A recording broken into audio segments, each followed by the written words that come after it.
পৃথিবীতে আপনি যত বন্ধু বানান না কেন, আপনি আপনার বন্ধু বান্ধবকে যতই আপনি খাওয়াবেন না কেন, যতক্ষণ তাকে খাওয়াবেন ততক্ষণ আপনার বন্ধু থাকবে।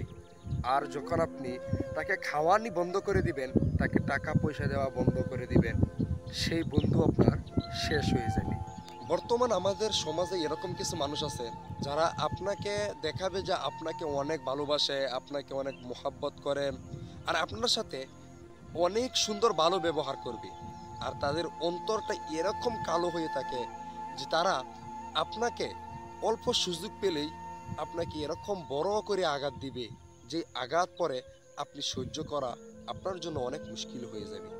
তাই মোহতারম দুস্থ বুজুর্গ, আপনারা সবাই চেষ্টা করবেন, যখন আপনি কোনো বন্ধু বানান, আপনি কোনো আপনার বন্ধু বান্ধব আত্মীয় স্বজনদের সাথে আপনি ঘোরাফেরা করতে যান, তখন আপনি আপনার এরকম দুর্বলতা কথা বা আপনার ভিতরে এরকম কোনো দুর্বলতা আছে যেটা সেটা আপনি কখনো আপনার বন্ধু বান্ধব তাদেরকে আপনি বলবেন না।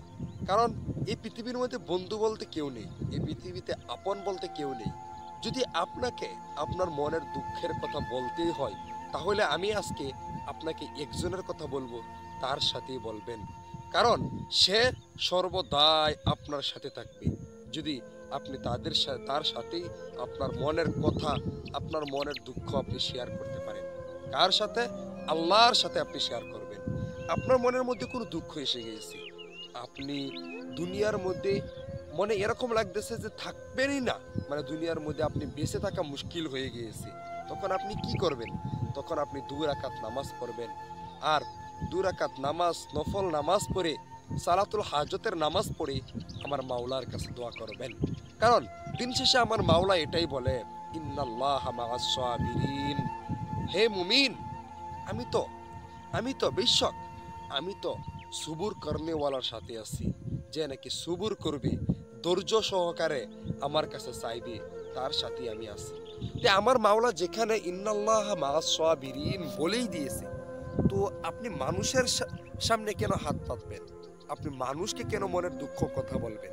দেখবেন অনেক মানুষ আছে, আপনি যখন আপনার মনের দুঃখের কথা বলতে যাইবেন, আপনার সাথে আসবে, আপনার দ্বারে আসবে, আপনার দুঃখের কথা শুনবে, আর আপনার দুঃখের কথা শুনে, আপনার দুর্বলের কথা শুনে আপনাকে সেই জায়গার মধ্যে আঘাত দিয়ে দিবে। তাই আমি আপনাদের সবাইকে বলবো, আপনার মনের দুঃখ শুধুমাত্র আল্লাহর কাছে বলুন, আল্লাহর কাছে বিশ্বাস রাখুন, সবুর করুন, ধৈর্য ধরুন। একদিন না একদিন আপনি অবশ্যই ধৈর্যের ফল পাবেন ইনশাআল্লাহ। আর একাকিত্ব জীবন যাপন করুন, কারণ একাকিত্ব জীবন যাপন করলে আমার মাওলা খুশি হয়, আর আপনি আমার মাওলাকে বেশি বেশি স্মরণ করতে পারবেন। আপনি কম খান, কম গুনান, কম ঘুমান, কম হাসুন, এগুলো আদত আপনি বানিয়ে নিন। কথা কম বলুন, এগুলো আদত আপনি বানিয়ে নিন। তো কম কথা বলা, কম খাওয়া, কম হাসা, আর কি কম ঘুমানো, এই কয়েকটি আদত আপনি বানিয়ে নিন। আর আমার মাওলার কাছে বিশ্বাস রাখুন।